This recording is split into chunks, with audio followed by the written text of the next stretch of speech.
Yeah, I mean, maybe after this is all done, we can chat. We can also chat with Robert. He was out of town, but he Yeah. wants to chat about like the longer term plan for education. Absolutely. Because we all are doing bits and pieces, but we have to coordinate ourselves and Yeah. don't want to have to duplicate effort and Yeah. all that. My class tends to be more like I mean, the foundation, but in depth. Yeah.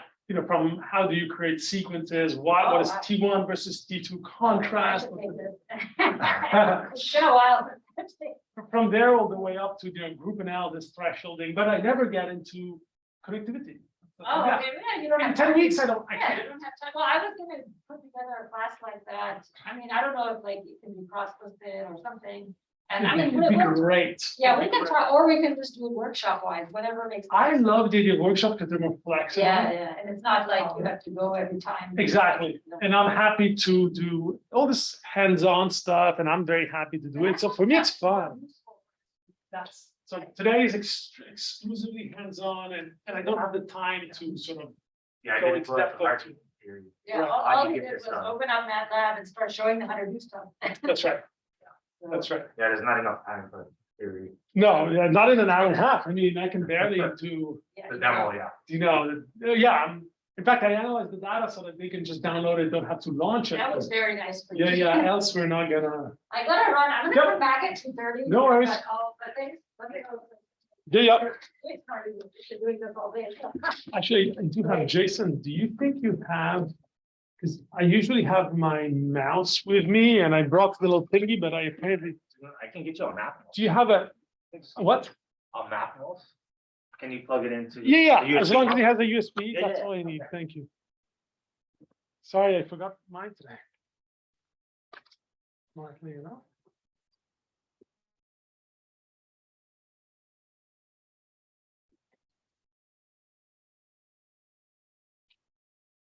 Hello.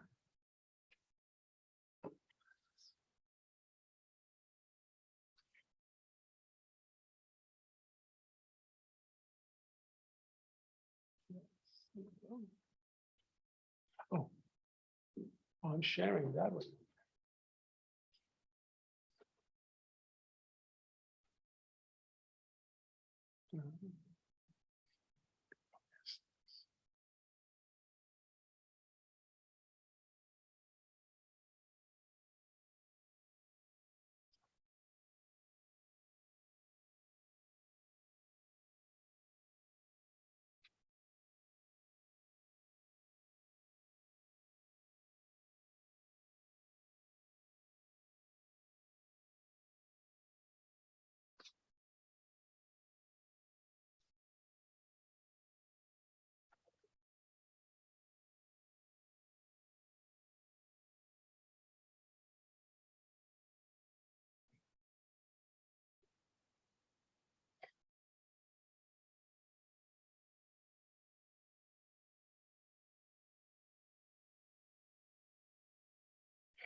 Perfect. Thank you. It's just, thank you. It's just so tough to do it on the little. It was in our storage box. Oh, perfect. I'm glad to give it a. There we go. Perfect. A new life. In the meanwhile, I'll just see if I can. Cheat sheet.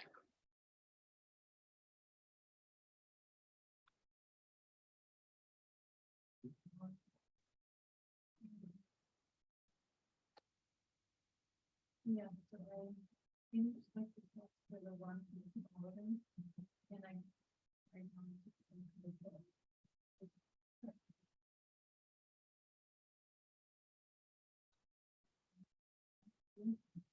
I have all that, so I think I need to finish all things. I'm not sure I how long it's taking, but I'll work with that. Yeah. Yeah, but not. But private systems and all. That's right. Yeah. Yeah. How was that last week? It's like kind of weird to me, like it's all of them are. It's like person happened today, but it's really it's a lot like. Online. Yeah, but it's like, you can do it, it's kind of like, supposed to do it there, but. It's not like that, so, it's not, Well, why don't you just meet on Monday? yeah.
But, I mean.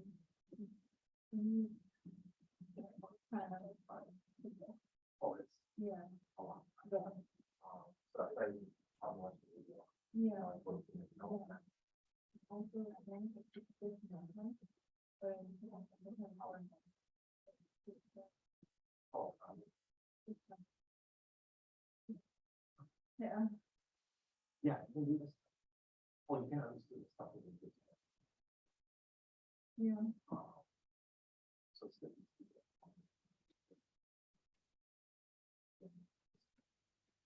Yeah. No. If you're at UCLA, there's free licenses. Oh, she's visiting from Denmark. Oh, Yeah. right, sorry. But if you have a UCLA, it depends if you have a UCLA login. Yeah. No, oh, okay. No, if you don't have it, then no, because I think you need to log in to UCLA to get the link. Mhm. A lot of schools in America. Yeah. No.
Is it right for me to admit people? So if you're anything else. I'll be nice and we'll. Oh, you got it? I don't know if I'm, you know what, if I can make myself, I don't know if there's an automatic, because yeah, you gotta press it every time. yeah. It's all right. Sometimes it's in there.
Well,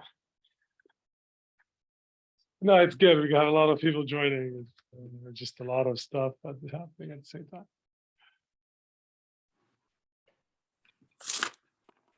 I'll just give it, Jason, I don't know if you wanna, I'll just give it a moment and Yeah, I usually wait 5 minutes. Yeah. People are. yeah, it's all right.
Yeah, a ton of people in here.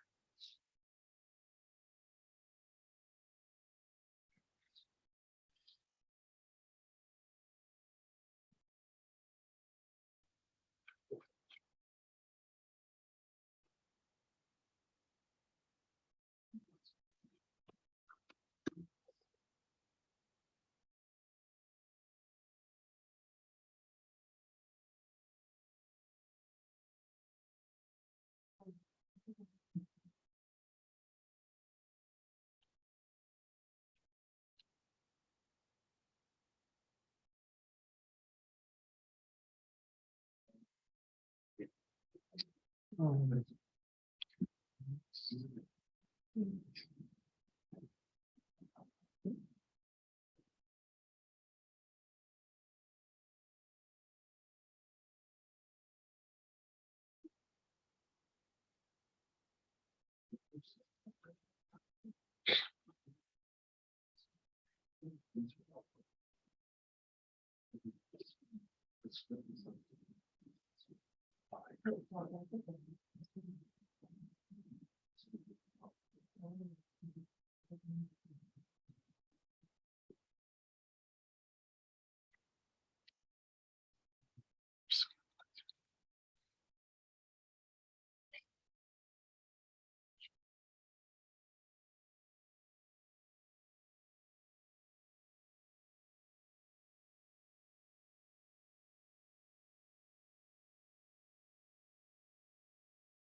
Alrighty. Should we start, or we have some 20 people on there that are allowable? What was that? Is that allowable to start? Yeah. Okay, I'm awesome. very- All right, everyone. Hello, welcome to part 4, I guess, of this 2-day AM PM. Sorry, I guess I can look this way. Bootcamp. For those of you I don't know, or they recognize many of the names. My name is Martin Monti. I'm a professor in psych. I do lots of fMRI. I'm part of the Staglin CCN sort of active users and a steering executive committee, I guess. And so this afternoon, what I'd like to do is to just do a brief and necessarily rushed, since there's no way around it, tutorial on getting started with fMRI, task fMRI analysis, and in particular using FSL. Right, there are other wonderful tools out there. I will just focus on FSL because it's a particularly handy one. Let me first, can people, could I just have maybe in the chat, can people online hear me okay? Just drop a yes or an okay, perfect. You're awesome, thank you. Thank you. Great. If you haven't, so I think you heard sort of there was a somewhat assignment if you wanted to do it. What we will be doing today is some version of Andy's brain log, one of his tutorials. If you have done it, then it means you have already on your computer all the data that you need to kind of follow along as we do this. If you haven't done it, I've put in the chat a link where you can download the data that I have already analyzed with all the folders, so that you can type along, kind of like in a cooking show, as someone else put it. You can, we can type stuff along together, and then the results are already there for you, so we don't have to wait on our computers to do the crunching, right? So we can put the ingredients together and then look at the cake like straight out of the oven and one. So let me first give you the briefest possible overview of what does one of these analyses constitute. Also, just so you know, today's tutorial is geared mainly towards people who are sort of starting. I'm not going to go into a lot of depth, and I have no time to look into the background. Okay, I just want to help you get started. And if this is helpful, I think we would appreciate it to know whether this type of event is something that you would like more of, because we can do the same thing that we're doing in an hour and a half in multiple days and sort of focus on a little piece at a time. So let us know, and we're going to try to cater to our user base. All right, so what is entailed in a basic analysis of that bold fMRI data? Well, sort of there's two aspects to it. Probably some anatomical processing, which in our case really most of the times just means taking an anatomical image, what people refer to as a T1 weighted image, so a high resolution detailed image of somebody's brain. At the very minimum, you probably want to brain extract it, which means you want to segment the non-brain tissue from brain tissue. You could do also slightly more advanced stuff. You can, for example, segment white matter from gray matter, segment CSF. You can probably segment subcortical nuclei, whatever is relevant to your study.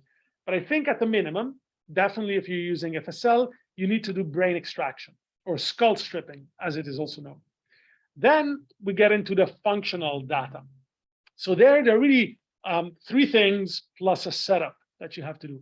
The setup is that you need to have certain information before you can do a task-based analysis. First, you need to know that the psychological task that was being administered. Let's say we had a task that had 2 or 3 conditions. You need to know for every run of every participant, you need to know, when was task A on, and for how long was it on screen, and how long did it take them to do condition A. Same for condition B, same for condition C. So you need to have some kind of a file that you can use to know that at second 21 the participant was engaged in condition A, and they were in condition A for the next 5 seconds, because we will need to tell FSL. Sorry, I keep looking here. I realize you're here too. Sorry. We need to tell FSL when stuff happens, so that FSL can then use that as regressors in the analysis. Okay, so you need to know when your psychological events happened. And we'll look at that. You need to know at least some very basic parameters of your bold data. What was the TR? So how long does it take to acquire 1 volume of data? How many volumes do you have? Echo timing is also often an important information. Slice timing, how were the slices acquired? Every volume of brain is acquired in a number of slices. You need to know in what order they were acquired. Were they acquired sequentially, let's say from the bottom to the top, from the top to the bottom? Were they acquired in an interleaved fashion, which means you first acquire, let's say, the even slices and then the odd slices? And if that is the case, you really need to know it, because according to, if you use a Siemens scanner, like the one that we have here in CCN, if you have even slices in an interleaved sequence, and you acquire them in an interleaved sequence, it starts with slice number 2 or 0, you can call it however, and then does the even ones first. If you have an odd number of slices, it will start with slice number 1. So it's sort of, you really need to know these details, else you can't set up your analysis properly. Then there's an optional step, which I strongly recommend. I will show it today, and you can decide if you want to do it or not. But you can acquire information about how much motion was in the data. And in particular, you can get some regressors, which you can use to sort of explain away or to soak up the variance of motion in the individual time points. This is what, if you've done any MRI or read any fMRI preprocessing, this is what people often refer to as a spike regression. So once you have this basic information, which you need to do up front, now we can do a conventional fMRI analysis, which is done typically in 3 steps. Step number 1, which we refer to, at least in FSL language, first level analysis, preprocess the data and do estimation for one run of one individual. Second level analysis, where we really bring together separate runs of individuals. So if subject 1 has done 5 runs and subject 2 has done 5 runs and subject 3 has done 5 runs or a psychological task, we average the 5 runs of each person separately. And then level 3, we bring together the averages from the second level. At that point, we do what people typically refer to as a group analysis. So we bring together data from different individuals. And this, of course, you're estimating an effect, but at this level, inference is important. And so you will be concerned with things such as how do you model properly the variance, and you'll be deciding, do I want to do a fixed effects or a mixed effects or a random effects analysis? And then you'll have to contend with the multiplicity analysis, the multiplicity problem, which is multiple comparisons, right? So that's what's relevant. If you want, you can see it this way. You will hands-on, which is what we will do. You will analyze separately each run of each participant. Then you average these multiple runs for each participant separately, and then you bring them all together in a group analysis. All right, these are the 3 steps of an FSL analysis. What I want to do today is the following. We're going to look at brain extraction. You can do it in a number of ways. I'll show 3 main ones. Then we're going to look at how to gather the basic information we spoke about.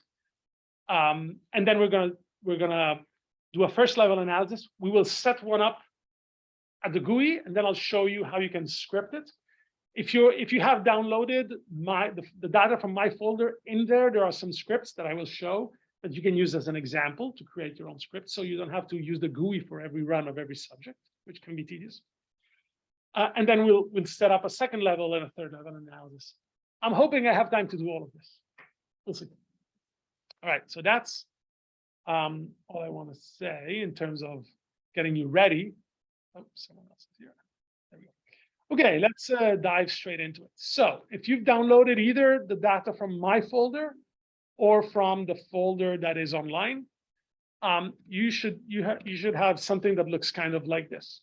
You have a folder that has in it a bunch of folders for each subject. Do you know? I am not sure. Let's see. Yeah, sorry. Let's see. Oop. Let me just resize this. Let's see if I can. I just need 2 windows because only one. Is that a little better? Yeah, sorry. There you go. If you're online, you can probably see it well enough. Yeah. Right, I'll trust that it's true. So you probably have a bunch of folders with subjects. Then you have another folder called derivatives, which has some QC in it. And then there's a number of files that have JSON in it. Just to orient you, anything with JSON in it is an informational file. Here, let me show you, for example. If I double click on this and we look into it, oops.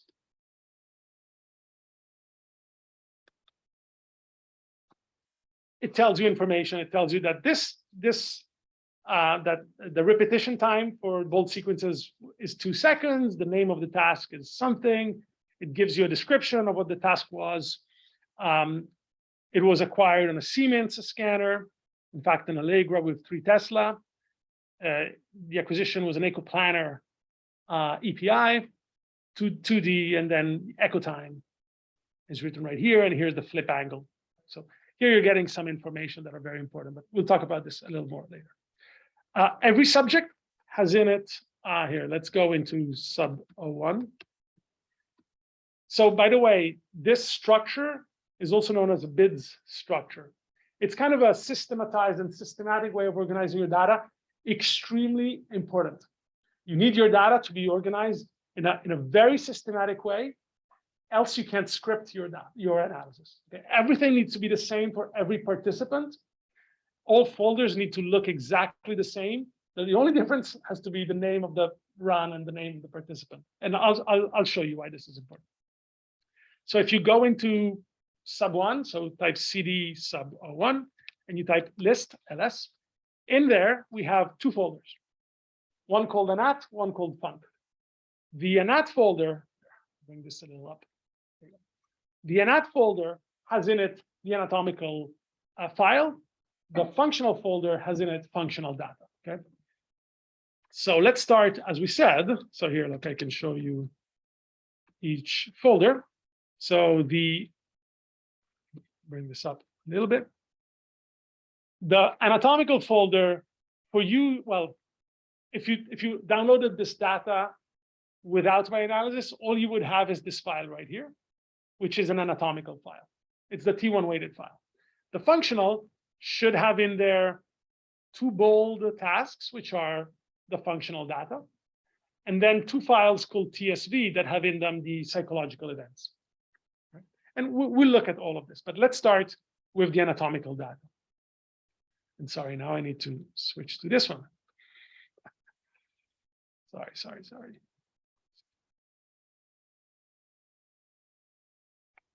There we go. Still visible enough? So cd, oops. Yes. So the one, let's go inside the anatomical folder. Okay, so cd anat, cd's change directory. Anat. Now in here, I created this folder here. All you have to start with is something that looks like this. In FSL, if you want to look at quickly look at the image of a file, a very easy way is to type slices and then the name of the file. And that should pop up something that looks like this. Just a quick image. So I look at this and there are a couple things. Well, I look at this and I know what file this is. It's clearly a T1 weighted image. And you can also tell pretty easily that some data is missing, the nose, the eyes, and stuff like that. See this black thing? Now this is to preserve the anonymity of the participant. If you see something like this, like these black lines, and it's not something you know should be there, it means there's a problem with the reconstruction of your data. Okay, it means the data was not reconstructed fully, and you need to figure out what happened. All right. So the first step is we need to extract the brain from its case, from in here. There are 3 or 4 methods that you can use. The first, if you like a GUIs, you can type FSL ampersand. If you're calling a GUI from a shell, so if you have something that pops up at you, always put an ampersand at the end of your command, because that then allows you to keep typing inside the prompt. Right? So this is the main interface of FSL, and see here, BET, Susan, FAST. These are different programs. So we can start by using BET, which stands for Brain Extraction Tool. Okay. And this is to do brain extraction. By the way, you could have also done simply type capital BET. There's a convention in FSL. If you give a command with a capital letter, if there's a GUI, it will pop it up. Right? If you give the same command but lowercase, it assumes that you want to do this command at the terminal. Okay. But for the time being, here we are. We pulled up BET. What you want to do is you want to give it an input image. So I want to take sub 1 T1 weighted, and I want to brain extract it. Automatically, FSL just assumes that a good name for an image that has been brain extracted is whatever was the name of your file, underscore brain. I suggest you keep this convention. So if you do it manually and you're typing, how to do it, just add underscore brain, and you know that that is the brain extracted image. And we could just do this way, press go, let it work. You don't have to do it because I've done it for you. And FSL tells me it finished. And we're gonna see if it did a good job. Slices, oops, sub T1 weighted. Brain, sorry, I'll type it and then show you what I'm typing. Sub T1 weighted. So remember the slices command I just told you about? If you put in two images, 1 and 2, the first image is the foreground and the second image is kind of the background. So it's an easy way to compare things. Let me show you.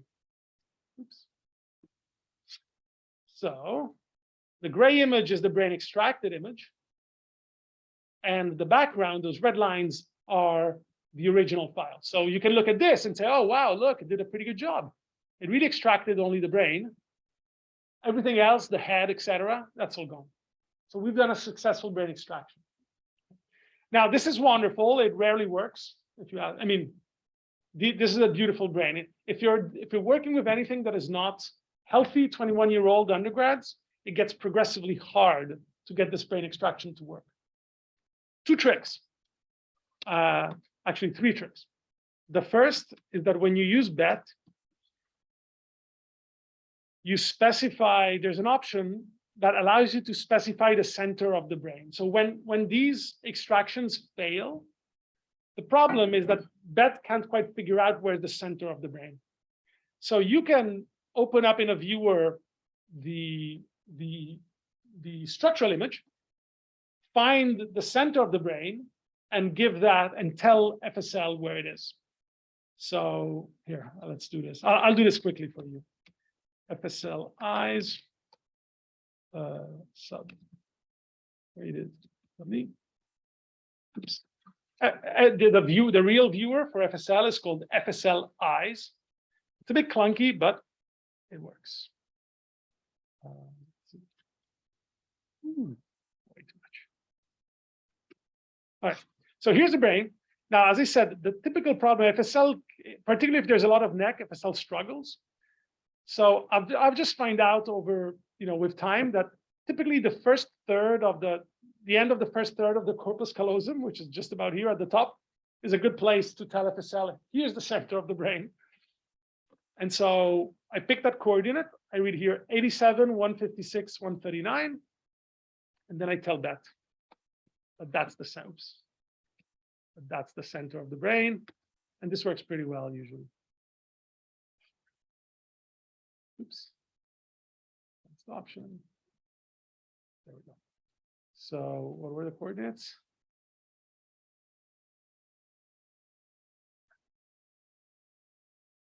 The coordinates 487, 156, 139. I'm assuming it's going to fail miserably right now, but let's see. Just sort of experience-wise, this tends to be a good way, except it's labor intense.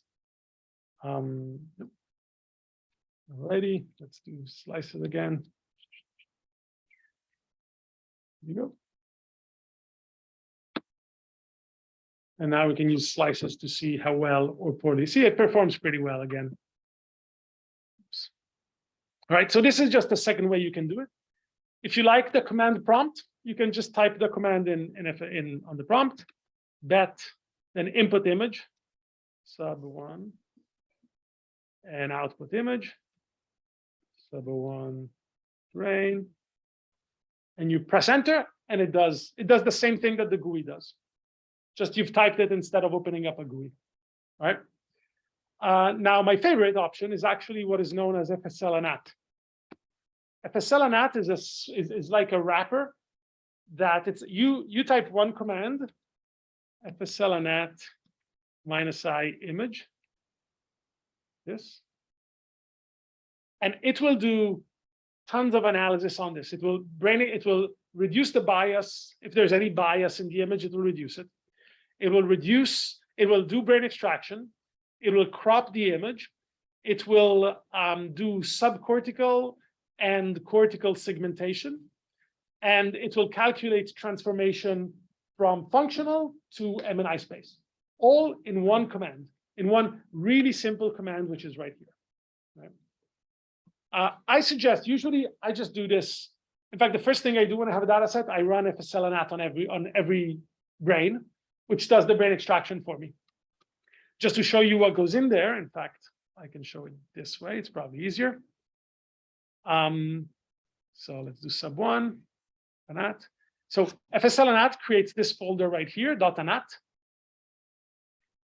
And in here, there's a ton of stuff. The most important ones are T1 bias core brain.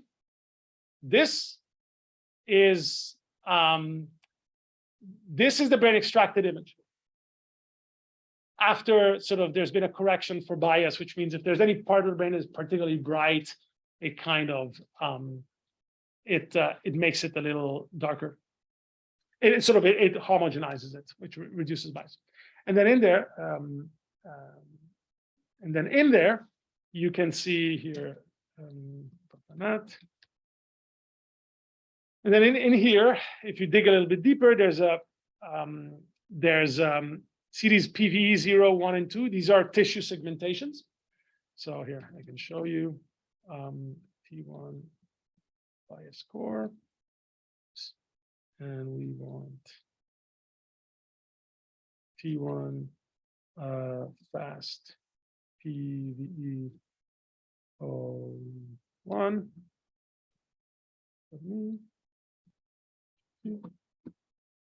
Oops, what did I do?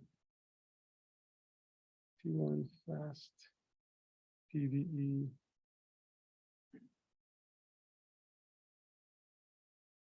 PVE 1. Okay. Let's see, what did I pick?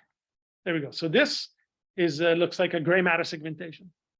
So it automatically pulled the gray matter apart from everything else. Actually, maybe this is CSF. Now that I look at it, or is it not? Oh no, it's not. This is gray matter. Right? So super easy. FSL and AT, my favorite tool. If you work with a difficult population, there's a script called OptiBet.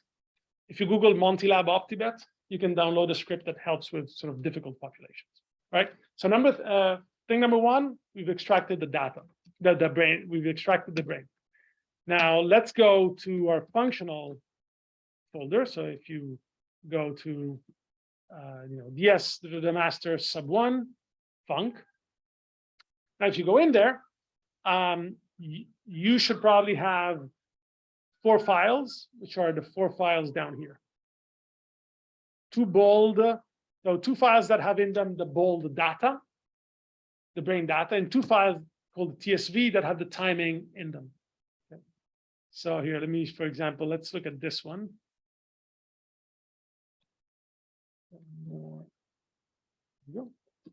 So if you look inside, for example, this is the TSV number 1. So these are the psychological events for run 1. The run started, for example, condition 1, the incongruent condition started at time 0, and participant responded at 1.095 seconds. They responded correctly, right? And the condition was incongruent. The second trial was again incongruent, started at 10 seconds, participant responded at this speed. Then trial number 3 started at 20 seconds, participant responded after 600 milliseconds and correctly, and this was a congruent condition, et cetera, et cetera. Right?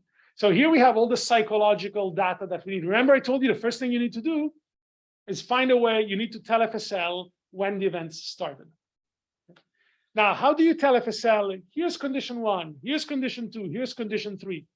Well, FSL takes many ways of doing it, but the one that FSL likes the most, the one that is most practical, if you downloaded my folder, you have a folder called EV, which I created, that has in it the timing files. So here, let's take this as an example.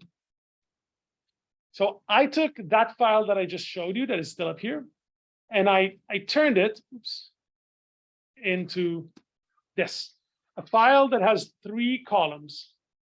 So this file codes for all the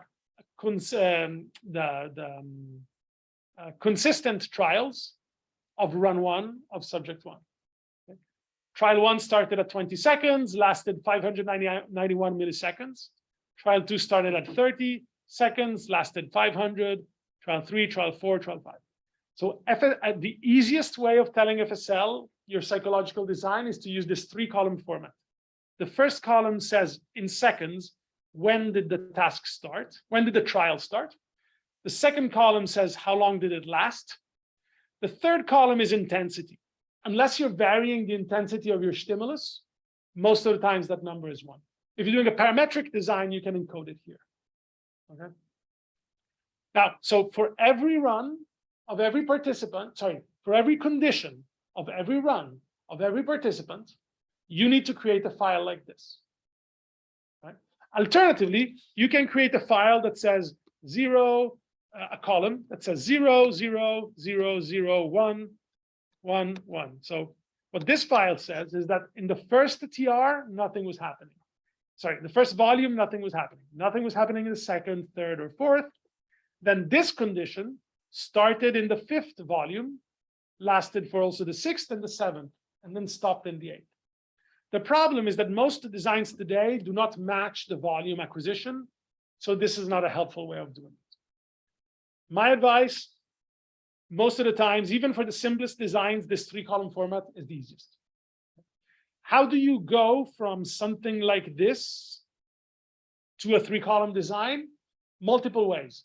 My suggestion, if you are the person acquiring the data, encode into MATLAB or into whatever you use, PsychoPy, whatever you use to trigger the stimuli, make that software spit out a file for every condition of every run of every participant that has 3 columns, that has the 3 numbers you want. That's the simplest way. You know, I use PsychoPy. I always get it to spit out, so for every condition, every run of every subject, a column that has these 3 files. It's the simplest. Alternatively, you can do what people did here, have a nice Excel sheet or text file that explains all of this. Actually, sorry, let me say, you always want also something that looks like this, but this is impractical. So if you can, use your software to spit out something like this that has all the information in it so that you can go back and look at it and make sure everything is correct, but also have it spit out files ready for FSL to read them. It's automated as the simplest way. In our case, I just wrote a little script that goes in here, picks out the important columns, and reads them for me. If you downloaded my my folder, you should have inside here a script called make regressors. Let's see more actually. Oh, I have it here. Of course I don't.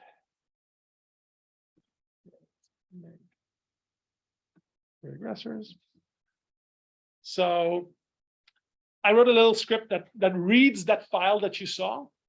For every subject, reads it in, pulls out the important values, and spits it out as that 3-column format. This file is included in the folders that I uploaded. Of course, it will only work for this particular file, but it's a good example of how you would do something like this. Really, the important thing is really just a couple lines. Read in the file, the TSV file, pluck out value number 1, value number 4, and then put a 1 after it. And remember, the file had 3 columns: the onset, the how long it lasted, and 1. Right? And I'm sorry, I do my scripting in TCSH. I know I shouldn't. Probably most of you might be using Bash, which is great, but I don't know it very well. Okay, so back to where we were. Sub. But for this particular one, yeah, perfect. And it's probably written in Bash, I'm gonna guess. Okay, yeah, I know. I get a lot of flack for using TCSH. It's the one I know. All right. So at this point, we know the events. Right? Second thing we need to know is that our bold data. What are the settings of our bold data? Well, you probably know it because you wrote the sequence. And you could go at the scanner and pull out the paradigm. How was it set? What was the TR? How many volumes? Things like that. Alternatively, you can use a tool called FSL info, and then put the name of an MRI data set. For example, the number 1. And this tells you a number of things. This gives you some of the basic parameters. That the dimension is 64 voxels by 64 in plane, so X and Y, by 40 slices. The 3 dimensions, space. The temporal dimension is 146 samples or volumes. And the resolution of each pixel or voxel is 3 by 3 by 4. The temporal resolution was 2 seconds. So FSL info is the simplest way of getting this data. If you want to know more, you could say FSL HD, which stands for header, and do the same. And this is exactly the same thing. It's just much more thorough. It gives you more fields. So what we're doing here is we're reading every data set has 2 parts to it. The data, which is the actual numbers acquired from the scanner, and the header. The header has in it information of how you acquired those data. So for example, we said 64 by 64 by 40, and that, and then the resolution is 3 by 3 by 4 by 2. The voxel units are in millimeters, time units are in seconds, this sort of thing. You know, this is the positioning, the matrix positioning, et cetera, et cetera. If you want even more data, you could use a tool called DICOM_HDR, DICOM header. It's spelled this way, I think. DICOM HDR. I don't have it on my computer, but it's on the Hoffman. If you type this and then you give it a DICOM file, it'll print for you the header. So if you don't know the information for your data, it's probably in there. You can find it in one of these 3 ways. The best way is to use the DICOM header, because when you transform data from DICOM to NIFTY, which is what we use, some stuff gets lost. All right, and of course, actually, sorry, the best one is if you have a PDF of the sequence. How was it set up at the scanner? All right, so now we've done 2 things. We've brain extracted, we've got, sorry, 3 things. We've gotten the EV files, the psychological files, and we've gotten the basic bold data. One step that I recommend is use this really simple tool by FSL called FSL Motion Outliers. What this does, it takes an fMRI data set and it gives you information about how much motion was in there. In particular, I'm not going into this debate, but there are, particularly for resting states, some published guidelines as to how much movement is too much. And they all come, typically movement is captured with millimeters of movement, but also what is known as DVARs, kind of the change in overall intensity of the data, and FD, frame-wise displacement, which is kind of how much change there is from time point to time point. And so you could get these information from here and then decide, ooh, too much motion or too little motion. And also, if you run this, which is what I did, it'll spit out for you a matrix that in it for every volume time point that had too much motion in it, it will give you a regressor. So that when we do the analysis, you'll see this later. When we do the analysis, it kind of, that volume gets modeled, gets kind of, all the variance in there gets captured by that one regressor, and it doesn't go into your psychological variables. But this is slightly more advanced. So we've brain extracted the data. We've done the we know the psychological events. We have them in a format that FSL likes. We know we know the parameters of our bold sequence, and we've done, if you want to, this motion preprocessing. Let's set up our first participant. All right. So you've done all this. You're ready for your first level analysis. Subject 1, run 1. Okay. So you can type FSL, and it's going to pop up this, and you would click on feet. fMRI expert analysis tool. Alternatively, you can also type feet with a, oh, I forgot. If you're on a Unix system, you type feet ampersand. If you're on a Mac, Mac doesn't understand lowercase, uppercase. You need to type feet underscore GUI ampersand. All right. So feet ampersand. Here we are. So the first subject, the first run of the first subject, you're going to set this up manually at the GUI. It's a first level analysis, and we want to do a full analysis, as opposed to a higher level analysis, which we'll do later, and as opposed to only doing pre-processing, only doing statistics. Okay. So first, let's select our data set. So click on select for the data. And we want to select, in this case, the very first run. Subject 1, run 1, bold. Press OK. And you'll notice that two things happened. It populated the number of volumes and the TR. It read them from the header, and it put them in there. Okay. The only things you can do is, if you want, you can add other files. So you could add multiple of these. The problem is that it only works if you then analyze them all with the same behavioral paradigm. Most of the times, you've had different subjects do different timing of events, so it doesn't work. You can give it a name for the output file. I would do something easy, run 1. In fact, you probably want to give it a full path. You probably want to put the full path in there. Run 1.feet. So it'll do the analysis and it will store it in a folder called run1.feet. By default, it will put it in the same folder where the file, your data, your bold file is.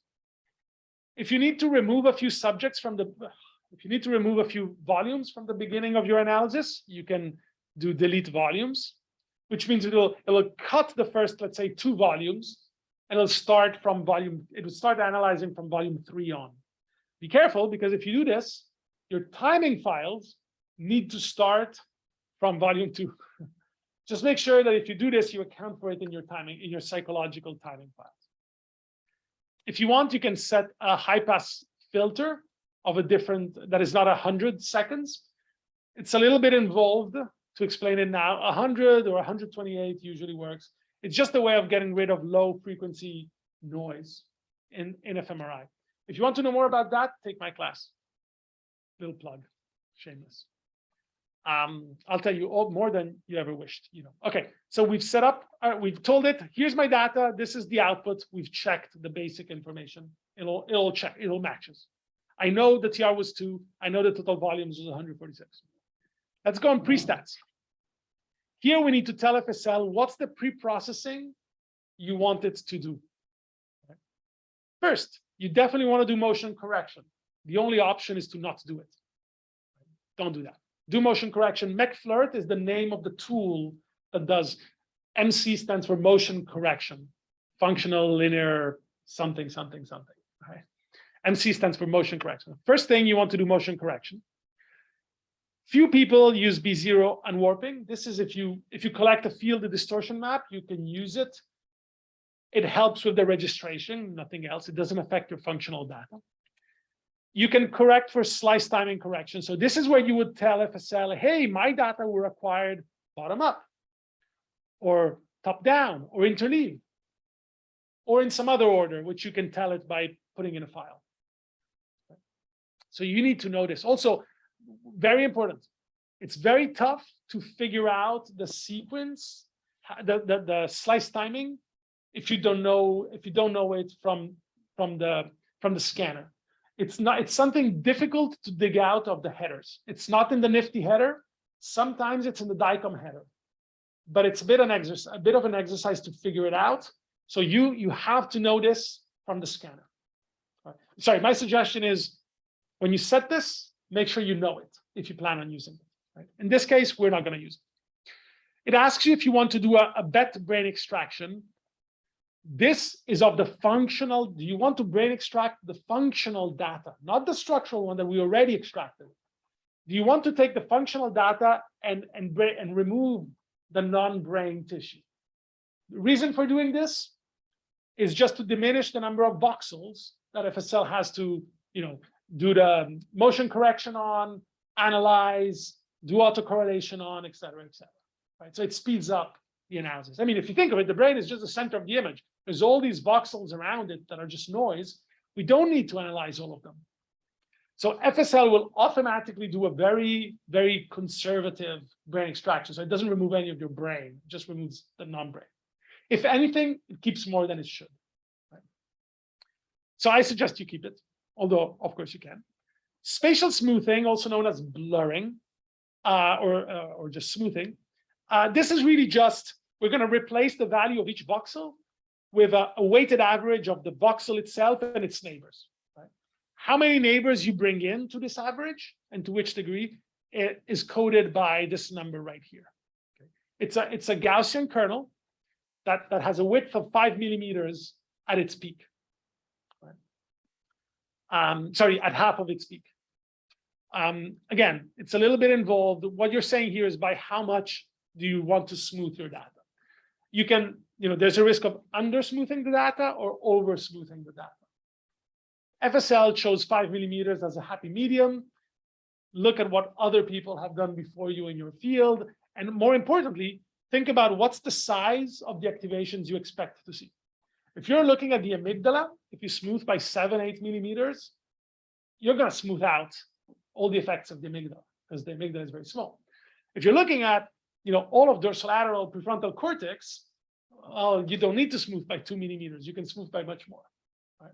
So you need to gouge this for yourself. Right. Intensity normalization.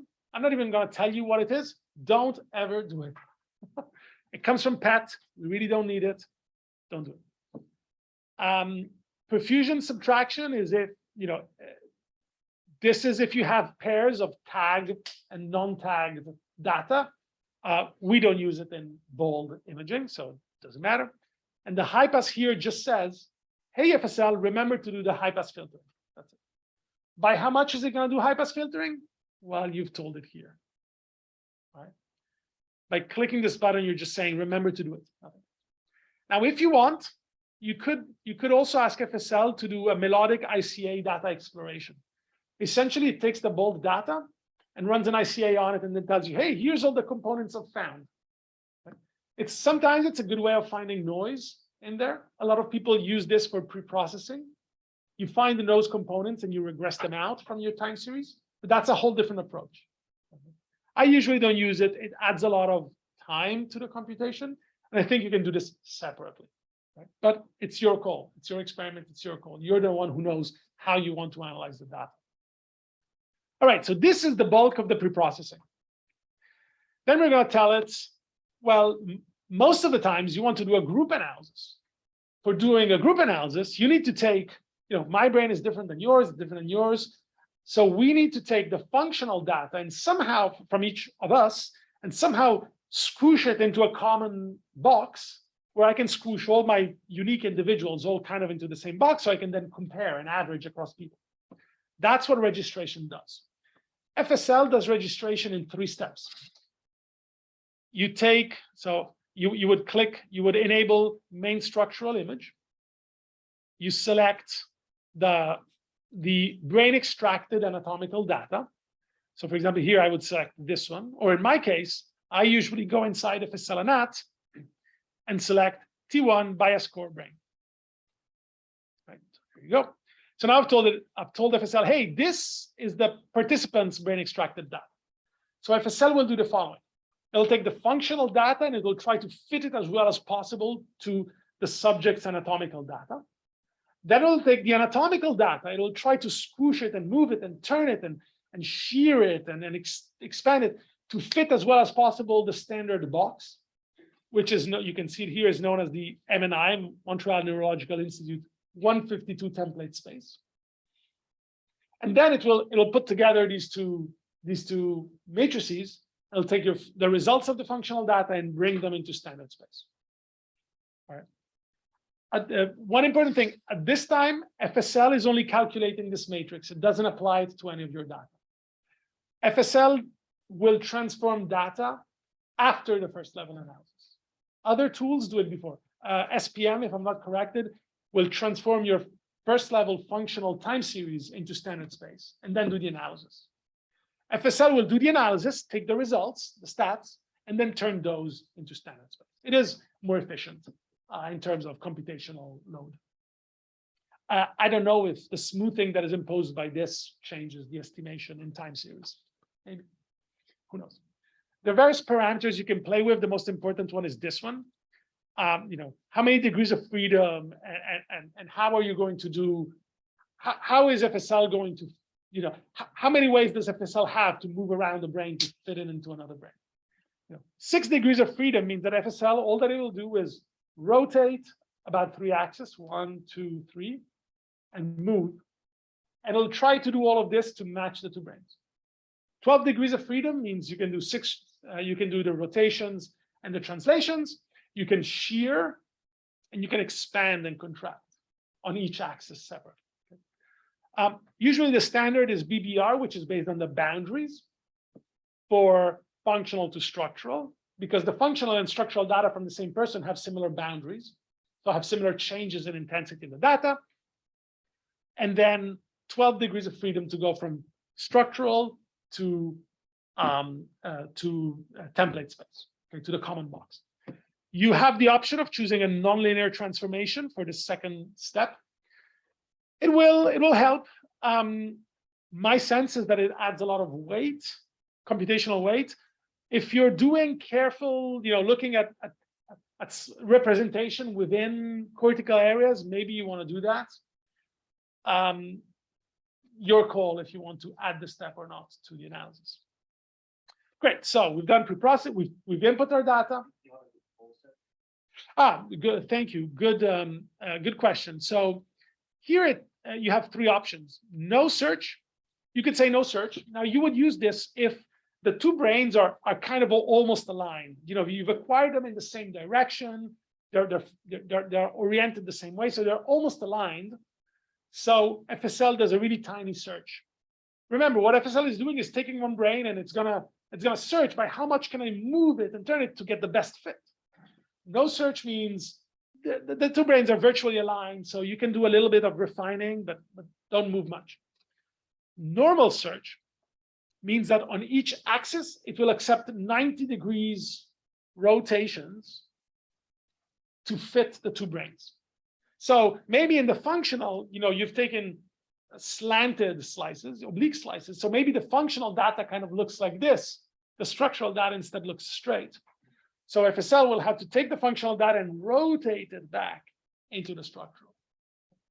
So normal search allows FSL to do up to 90 degrees plus or minus, so 180 really, of movement to match it.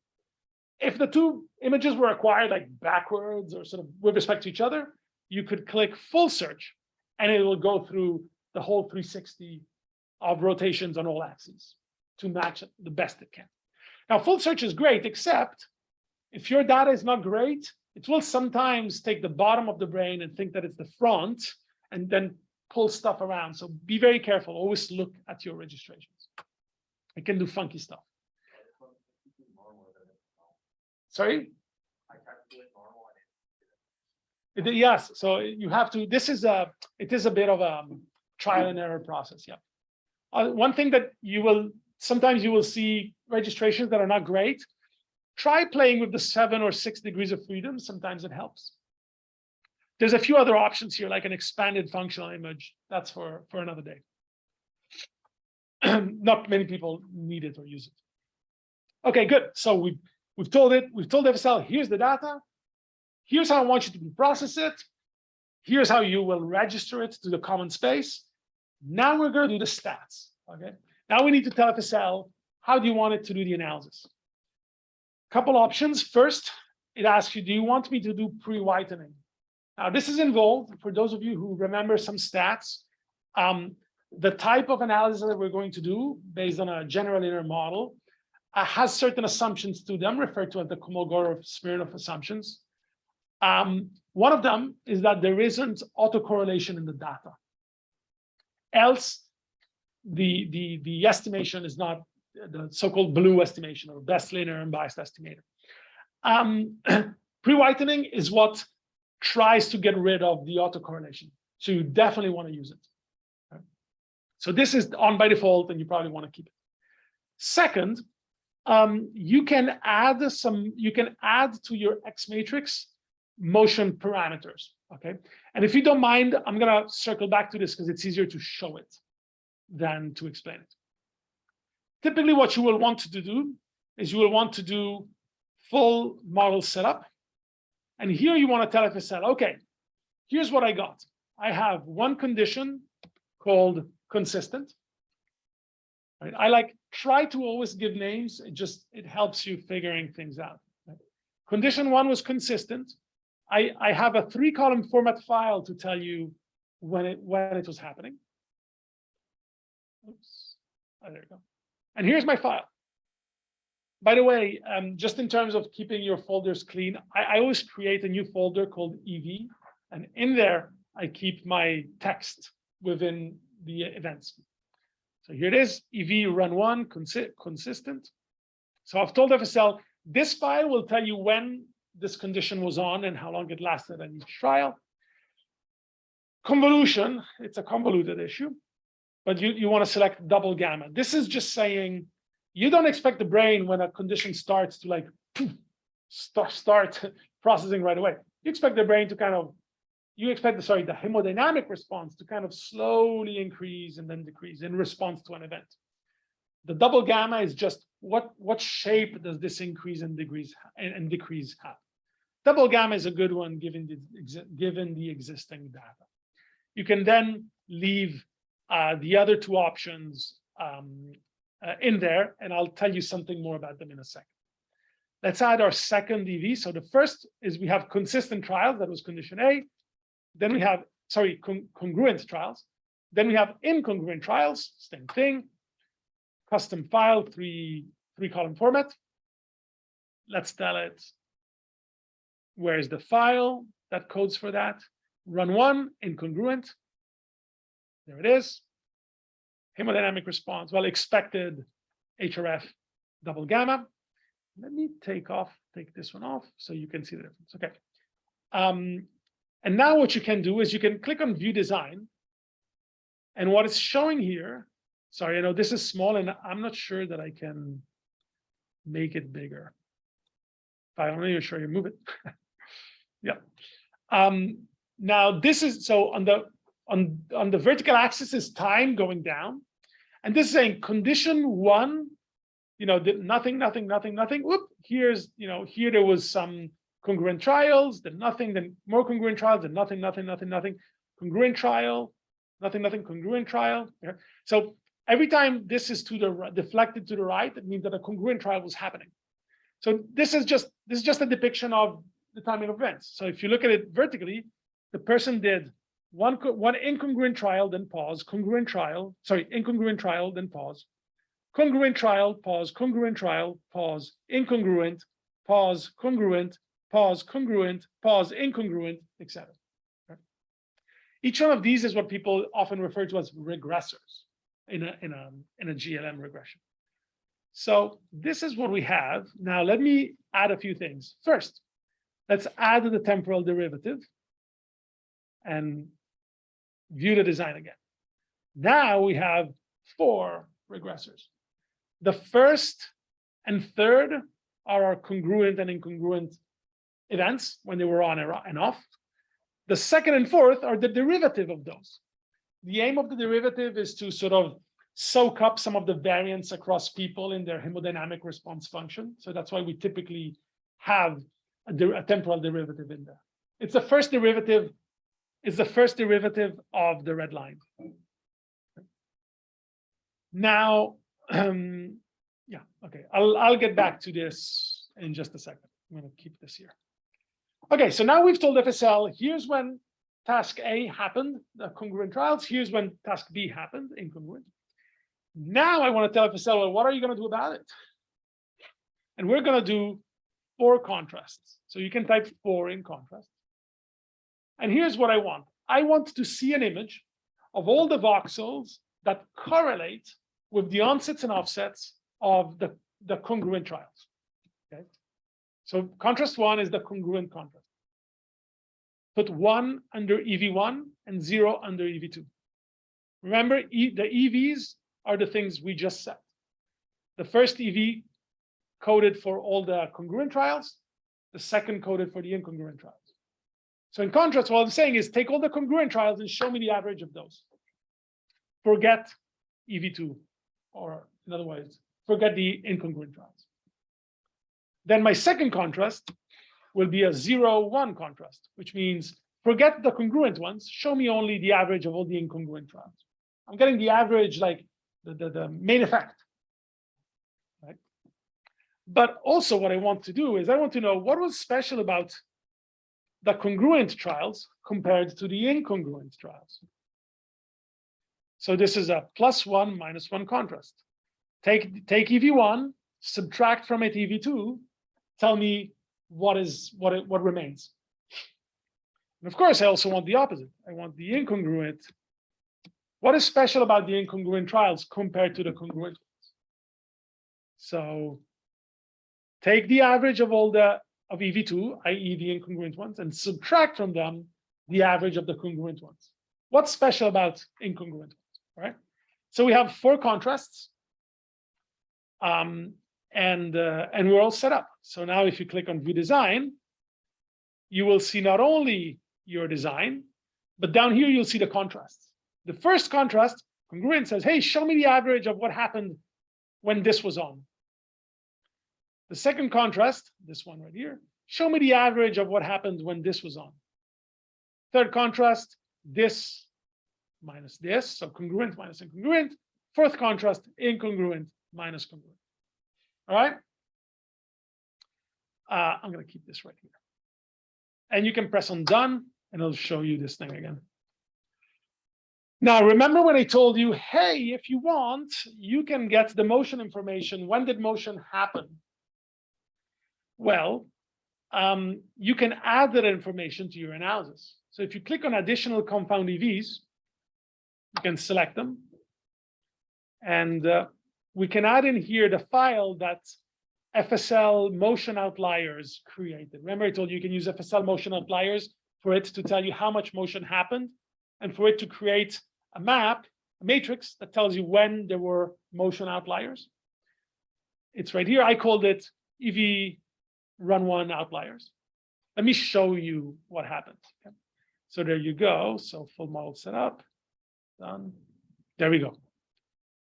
So same thing, right? Here I'm for my 1 condition, 2 condition, derivative 1, derivative 2. See these little dots? This is what FSL motion outliers created. Every column has in it 1 time point that FSL thought was an outliers in terms of motion. So at this time point here, there was too much motion. It was an outlier. So when you do the regression, all the variance that happened in this volume will be taken away by this regressor, which means that it won't go into your psychological event. Essentially, it's a way of cleaning up the data. As I said, this is what we call a spike regression. All right, make sense? Now remember, I'm sorry, there's one more tiny piece to it. I'm going to keep this here. Remember here, another thing you can do is you can add the motion parameters to the regression. Remember, FSL does motion correction. It does it by rotating every voxel, every volume and moving it around to match all the other volumes. So you take every volume as if it were a cartoon, right, made of individual volumes, and you take each one and you move it so that it matches all the other ones as well as possible. FSL will take the parameters, how much did it have to move it, and use those as regressors too. I'll show you, in fact, I'll show you in a second. So usually you can either select add the 6 standard motion regressors, or you can add the 6 standards plus some derivatives, the first and second derivative and their difference. Essentially, it's just saying anything where motion played a role, we're trying to clean it away so that it doesn't go in our psychological regressor. And now, if you were to click on this, I can't show you now the output because it would have to, because it has to calculate it, but we can go look at it in the output. if you've downloaded my data, you already have, see this run1.feed folder. That's what FSL is going to create. Okay. I just want to show you one thing, and then there you go. So this, let's see. This is the same thing that I've shown you. Run one, sorry, congruent, first derivative, incongruent, first derivative. Down here, you have those that I showed you that we created, the single time points that had too much variance. And all the other ones in the middle are the motion regressors. For example, this is by how much did FSL have to move side to side a volume to fit it into the next one. This is by how much did FSL have to move up and down the data, each volume to fit it into the next one, etc., to fit it into the same, etc., etc. All these regressors here, nobody cares about. They're just there to remove motion from your from our regressors of interest. We're just trying to kind of get rid of motion. All right. At this point, you're all set up. There's various other things, but they're not used as often. And finally, the last thing you want to do is you want to tell FSL if you want to threshold your data. As you know, we're going to repeat this analysis for every single voxel, which means we're doing multiple analysis at the same time. So you should adjust for multiple comparisons. However, unless you're doing a single case analysis, at this point, you're not going to look at the results of each run of each subject and make any inference out of it. So you don't really need to adjust for multiple comparisons at this point. Okay. So what I usually do is I put it on uncorrected 0.05, so that at least I can look at the pattern of results, just to make sure that it looks appropriate. Meaning, if I'm doing a visual task and I don't see the visual part of the brain responding to my task, there's something wrong. That's what I'm kind of doing. Okay. At this point, if you wanted to, you could press on go, and it will launch the analysis. It'll take 20 minutes. Okay. Now, the alternative is that you click on save, and you save a configuration file. For example, I've saved it as sub1, run1, first level, right here. Right. Click OK, and it'll save that file. If you downloaded my data, you already have it in there. You don't need to save it. So let's say that we launched it. Let's say that we pressed on go. Here's what you would see.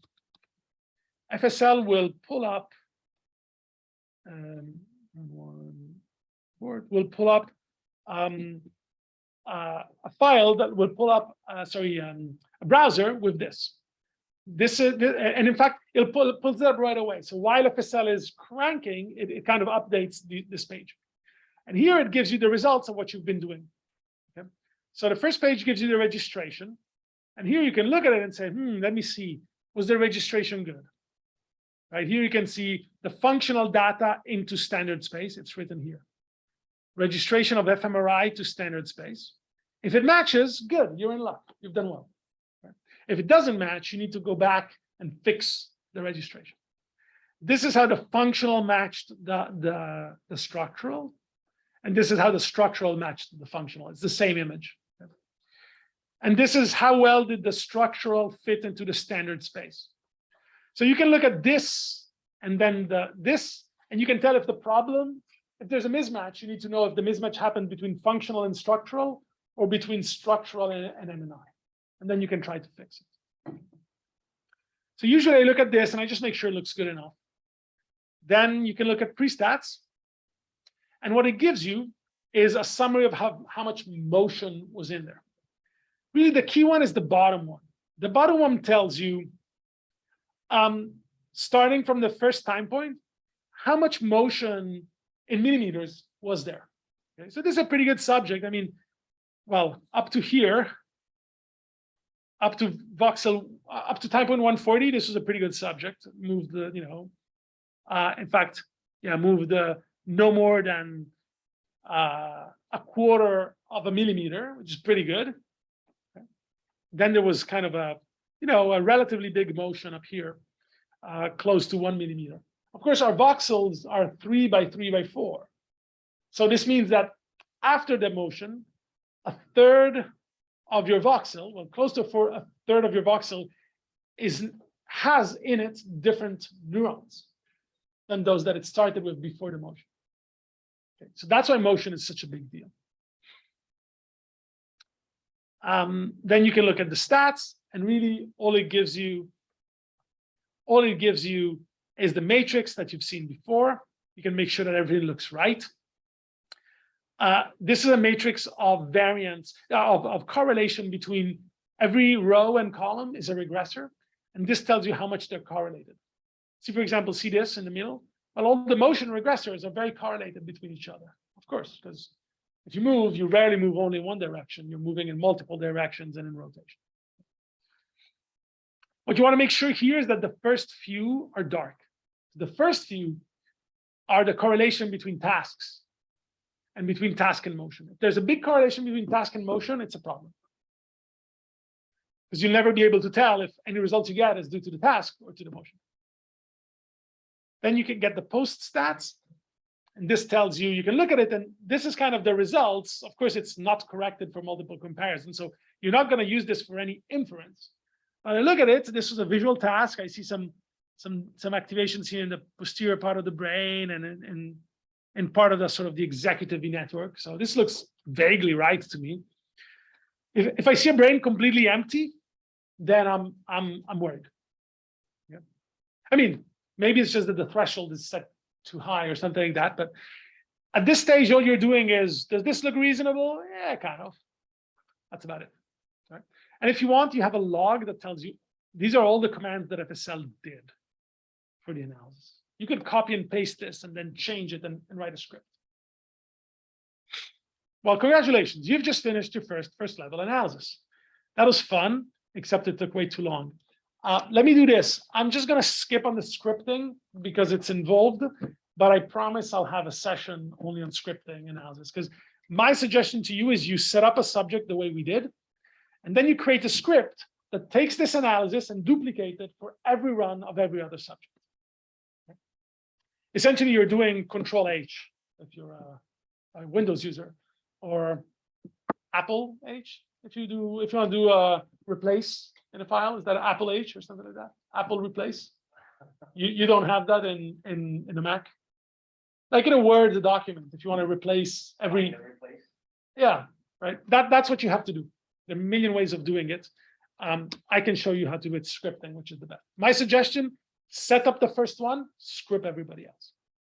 All right. So let's assume that we've done all these things: brain extraction, event files, first level analysis for all of our participants.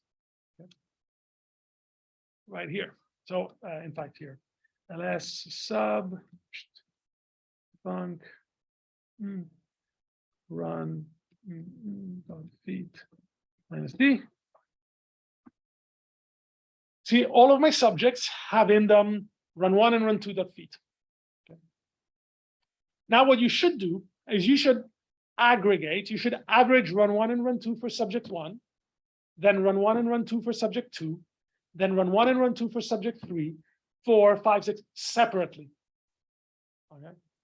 Now, you can do it this way. FSL doesn't really let you, because FSL needs at least 3 data sets to do this kind of aggregation. So we're going to use a little trick, okay, which is what's on the Andy's brain block. So let's say we're here. Let's type feed or FSL, whichever you want. Oh, I forgot one tiny thing. In order to keep your folders clean, my suggestion, you can do it however you want, but do it some way. Create a new folder called analysis. And we're going to put in there all the higher level analysis, just to keep stuff clean so you know where it is. Because else you're going to create a million different folders. Now, so now we're going to do this higher level analysis. So we're going to replace first level with higher level. And of course, here, all we can do is statistics.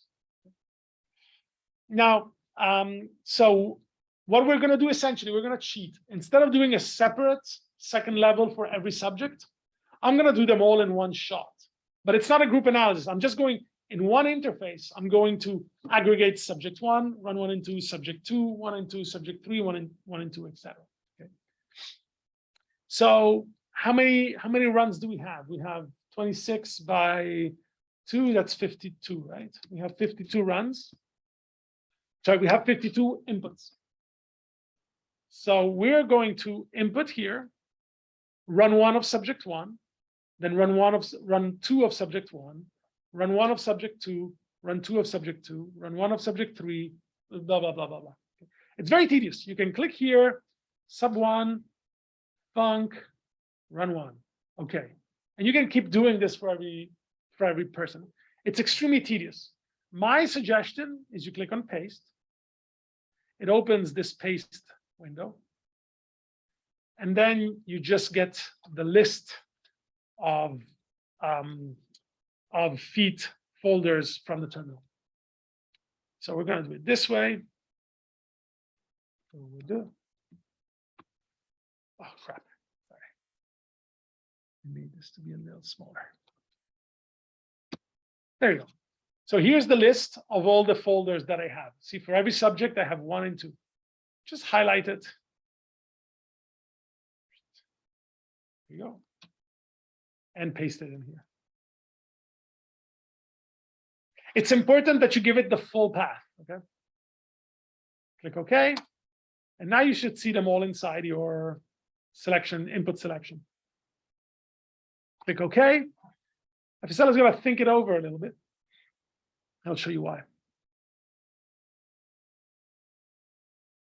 Or not. Yeah. Also, it's good to use paste because FSL has a really hard time with a lot of data sets, and the GUI freaks out if you have more than a couple data sets and things like that. So what this is saying is FSL read in the first level analysis for each of our runs of each of our subjects. And FSL is telling me, hey, I found that each folder has 4 contrasts in it. Do you want me to analyze all 4? For example, say that you didn't care to only see the main effect of congruent and the main effect of incongruent. No, I said, no, I only want to see the contrast of congruent minus incongruent, which was contrast 3, and the contrast of incongruent minus congruent, which was contrast 4. You can only do the analysis for these 2, or you can do it for all of them. I would probably do that. Let's give it a name for the output directory. Let's click on analysis. I'll call it second level GFeeds. So second level analysis. So my second level analysis will all go in there. So now we told it, okay, here's the data. What stats do you want to do? Well, we're just averaging the first two runs per subject. So we can use a fixed effects analysis. We're really just averaging them. Let's set up the model because I want to show you one more trick. So what I want to do is I want to so input 1 was run 1 of subject 1. Input 2 was run 2 of subject 1. I want to tell it, take these 2 and average them. Yeah. This will be this is my first EV. My second EV is take input number 3, which was run 1 of subject 2, and aggregate it with input number 4, which is run 2 of subject 2. Right, so this is sub 2. Sorry, I know we're running out of time already. When you have fun, that's what happens. Then I want a third EV, which is right the sub 3, etc. And I want to take input 5 and 6. Now this gets tedious very quick, right? So the trick is the following. We're going to click again on paste. You will open yourself a nice Excel sheet. And you're going to create, which I have somewhere. And oh crap, I don't. Really? I did it. Analysis. All right, we're gonna do it quickly. No. No, we don't.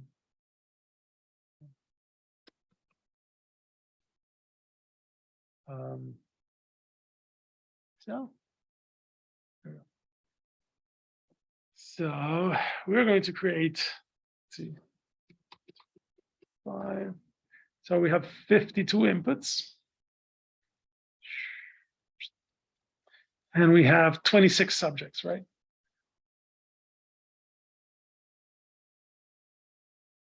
And 20 and 1, 2, 3, 4, 5, 6. There we go. And we're going to create in here that matrix. So 1, 1, 1, 1, 1, 1, 1, 1, 1, 1, 1. I'm doing exactly the same thing that you would have done in FSL, except it's much easier. I told you FSL freaks out if you have too much data, too many variables, etc. So what you're going to do after, you just copy this. You go to the, where did it go? You're going to go to the paste window and paste it. Click OK. Oh, smokes. I forgot to tell it we have 26 EVs, 1 per subject. See, FSL freaks out if you have too many EVs and too many inputs.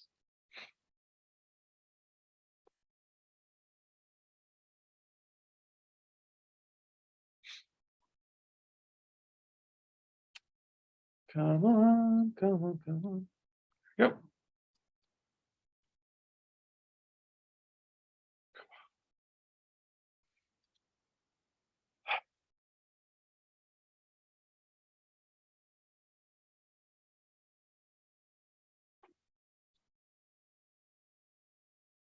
Imagine if you have to keep scrolling through this every time, right? That's why the paste button is so important. Okay, we're going to do it again. Oh, it is there. Sure. Copy. Paste. Okay. And now if you do view design. Oh, crap. What have we done? Oh, yeah, sorry. I forgot to do the other ones, but you should have a big line. It should look like this, like a big diagonal. Right. So this is saying take the runs of each subject and put them together.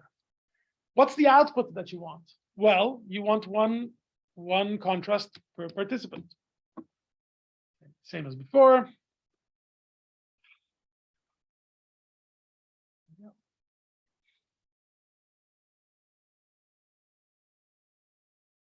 So contrast 1 really will be the average of run 1 and run 2, will be EV1.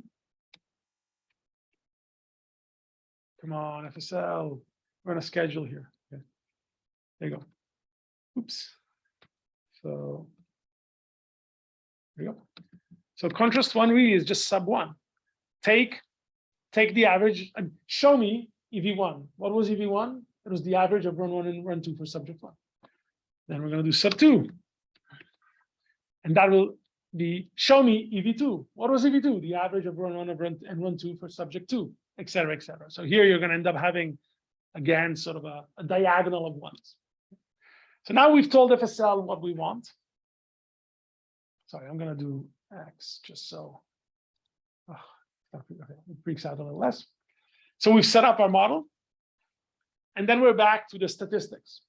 Again, we're not going to do any analysis. We're not going to do any inference on this. So my suggestion is, again, just use uncorrected. We're not going to do any inference from here. And then you can press on go. And don't do it because it'll take time. But I'll show you, if you had done it, what you'd be seeing. And then I'll super quickly show you the last part. But again, I promise I'll do this again one more time. So FSL would open an interface that looks like this. It tells you, okay, here's all the inputs you gave me. It'll show you, sorry, I think I moved something in, but here it would show you the registration, the pictures of the registration for each subject. So it's an easy way, it's a convenient way of looking at your subject. Well, here's what we did, right? This is how we aggregated the data. And down here we have the contrasts. See sub 1, sub 2, sub 3, sub 4. And so let's look, for example, at the results for the congruent. Well, here's subject 1, subject 2. This is the average of run 1 and run 2 for subject 2, average of run 1 and run 2 for subject 3, 4, 5, 6, 7. So here we have for every subject their average. Essentially, we've done all the second levels in one go, but we haven't brought together data from multiple subjects. Okay, We've only aggregated for every subject their 2 runs. Now we're going to do the last one. Right, so here we are. Back to where we were. So you've done each run individually. You've averaged for each subject their multiple runs. Now we're going to take the result of that. We're going to take the average of each subject and put it together across participants. FSL, feet, it's all the same. Nothing really changes. Oops. This again is a higher level analysis. Anything other than a time series analysis is a higher level analysis. So what's our data? Well, we have 26 subjects and 4 contrasts. We can either put them all together in one giant analysis, or we can do one analysis at a time. Let's only do contrast 1. Sorry, let's only do the congruent trials and average them across subjects. In fact, to be faster, I will. By the way, remember I told you can save the configuration files? Every time you launch an analysis, by default, it saves it inside the folder. Okay, so I've already launched this analysis. It saves it at design.fsl. So you can always load it and it will reinstate what you've done. Okay. So it's a higher level analysis. We're only doing statistics. Now, earlier we input feat directories, right? That's what we fed it. The input to our second level analysis was the feat directory from run 1 of subject 1, feat directory from run 2, subject 1, etc. Now we want to only input the statistics, the results of the second level analysis. So we're going to input 3D COPE images. COPE stands for contrast parameters. When you contrast parameter estimates, it's the betas of our analysis. Right? So we're going to do that. And we're going to enter 26. We're going to enter all the stats for every subject of the congruent trials only, the main effect for congruent trials, nothing else. So you can select on COPE, you can select COPE. You're going to click, go inside subject 1, sorry, go inside the second level analysis. COPE 1 is contrast 1. We go in there. And in here, oh, sorry. There we go. And in here we have, oh, stats, here it is. COPE 1, COPE 2, COPE 3, COPE 4. These are all my subjects. Subject 1, subject 10, subject 11, 12, 13, 14, 15, 16. Okay? And you want to enter these COPE as your data. My suggestion, list them in the shell, paste them in here. Else it takes a long time. So we enter it, give it an informative name. So my convention, you find your own convention. My convention is I always call it group level or third level analysis. I put the N so I know how many subjects. You know, maybe I do an interim analysis. I want to make sure that I know that that's the interim analysis. 26, the name of the contrast I'm doing, in this case, congruent. And then something about how I've analyzed it. This, we will do a flame 1 analysis. I'll explain what that is. And I've thresholded it with a Z, with a cluster analysis, with a cluster correction, certain this Z and this P. I'll show you what I mean in a second. So give it an informative name so you can look at it and know what that folder contains. Stats, okay? This is really, well, this is, and the next are the key ones, and then we'll go to our next meetings. First, now it's when you're doing the real analysis, which you will interpret. So you'll do not only estimation of the effect, you will do inference. So now we need to use the proper statistical model. There's a number of different models that people use. The appropriate one, if you're using FSL, is a mixed effect analysis. It means that the benchmark for telling if something is significant or not is the variance within subject plus the variance across subjects. Okay, that's why it's called a mixed effects analysis, because it uses mixed variance within plus between. There are various options. You always want to use mixed. In FSL, typically flame 1 is what you want to use. Flame 1 and 2 is just kind of a version on steroids for borderline voxels. You can also use Another very good one is Randomize, which does a non-parametric analysis. I highly recommend it. But we will use Flame 1. This will automatically deweight outliers. And then we set up the model. Now, in this case, all we want to do is to average all of our subjects, right? Every input is the average of run 1 and 2 for each subject. The first input is subject 1, their average. The second input is subject 2, their average. The third input is subject 3, their average. So really what we want to do is we just want to average all participants. So we are just putting all the data into one EV, which is the average, which is just the average of everyone. If you had healthy volunteers and patients, you would have 2 EVs.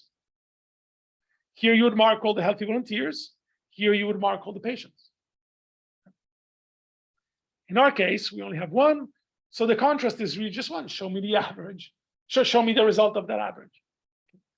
By the way, because we're doing this in this sort of easy way, you could use the wizard. Hey, all I have is a single group and I want an average. You click on it, it creates that ones that I showed you. If you have 2 groups unpaired, you can say, hey, here's my 2 groups.